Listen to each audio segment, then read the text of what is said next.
আমার পরিষ্কার কথা, খোদার কসম, আপনাদের এই ইন্তেজামের কাউকে খুশি করার জন্য না, এটা আমার হৃদয়ের কথা যে দূর থেকে কোন হুজুরের কপালে জুটে 50,000 টাকা, কিন্তু নিজ এলাকার মসজিদের ইমাম সাহেবের কপালে জোটে না ওই মাহফিলের দিন 200 টাকা।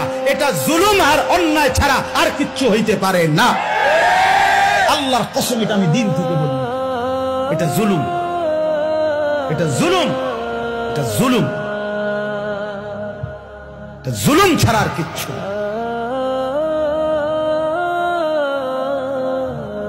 কেউ 1 ঘন্টায় 60,000 টাকা পাবে, আর বেচারা ইমাম একটা মাস খোদার 30 দিন মালিকের ঘরে পড়ে থাকে, মালিকের ঘরে সেজদা দেয়, তার কপালে 8,000 টাকা বেতন জোটে না। মুসলমান, এর জন্য আল্লাহর কাছে জবাবদিহি করতে হবে, কোন সন্দেহ, কোন সন্দেহ, আল্লাহর কাছে জবাবদিহি করতে হবে।